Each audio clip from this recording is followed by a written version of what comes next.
اوس خبر شامل سوات تعلیمي بورډ په اول ځل د میټریک او انټر امتحانونو 100% نتیجه وړاندې کړې.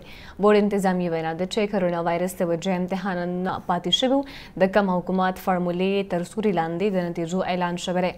مشرق ټي وي خبريال نیاز احمد خان رپورټ. د سوات تعلیمي بورډ تر سوري لاندې د میټریک او انټر امتحانونو نتیجو اعلان شوی چې تر سوري لاندې د انټر په امتحان کې 100% طالب علمان پاس ګرځولای شوي دي.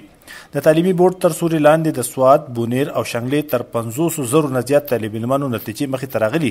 په دا اړه تعلیمي بورډ کې یو درنه دستور وشوه چې پکې د بورډ مشرانو ویل دغه نتیجه د حکومت لخوا ټاکل شوې فارمولې تر سوري لاندې شوي. کوم د قوم مشري هغه خپل قوم ته د خپل بچو په شانونه کتل، هغه قوم چرته هم ترقي نشي کولی، او کوم د قوم د عوامو مشري چې د خپل کور د نغري څنګه سوچ کوي دغه شان پکار دی چې د خپل ځمکې د خپل علاقې سوچ کوي. نو الله پاک بری نه رحمتونه راوړي، دا سیستم به راوچتوي. نو سو دا یو ډیره ترخه فیصله هم او ښه فیصله هم په دې حالاتو کې ځکه چې بل څه داسې آپشن زموږ سره پاتې نه و. تعلیمي سال زموږ ضایع کېدو. نو د حکومت وخت چې کومه دا فیصله کړې نو زما په خپل خیال باندې دا د خپلو بچو او د خپلو دغه د حفاظت لپاره دا فیصله وکړه. دا یو بهترین پیرامیټر و. په دې باندې ډېر ټینګ ټینګ او ډېر غټ خلک ناست دي، هغو پې سوچ کړی دی.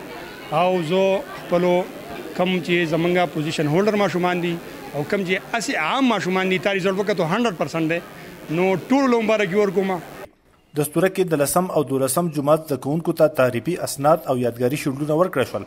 کامیاب طالب علمان وویل چې د دوی مهنت او د استادانو رهنمایي له وجې کامیابي ترلاسه کړه. ما مهنت ډېر کړی، مې بي زما دی نه هم ښه پوزیشن راغلی، خو کوم پوزیشن چې زما راغلی زه په دې باندې هم د الله پاک شکر وباسم. زما مارکس 899 دي او په دې ډېره زیاته خوشحاله یم او دا زموږ د مهنت سیله ده، زموږ د ټیچرانو سیله ده او هغو زموږ سره دونه مهنت کړی دی. په پی ایس سی پری میډیکل کې زما اوورال 3rd پوزیشن دی په سوات بورډ کې، او دا چونکې ایگزام نه وشوی موږ ته بیا هم ډېر افسوس و چې بالکل حالات داسې جوړ شوي نو بیا هم د الله نه پې شکر ادا کوو. په دنیا کې هېڅ امپاسبل نشته، ناممکن نشته، خو کله چې موږ ورک هارډ وکړو نو الله پاک موږ له د هغې چې کوم وسیله ده او اجر ضرور راکوي. موږ په وخت مهنت کړی په 9 کې 532 مارکس راغلی و، بس هغه 532 راغلل او 16 مارکس پلس یې راکړل ورسره، نو موږ فرست پوزیشن واخیستو. د سوات تعلیمي بورډ په تاریخ کې اول ځل نهم، لسم، 11 او 12 ټول طالب علمان کامیاب وګرځولی شول او تعلیمي بورډ په تاریخ کې اول ځل 100% نتیجه وړاندې کړه. د کیمرمین لونګین سره نیاز احمد خان، مشرق ټي وي، سوات.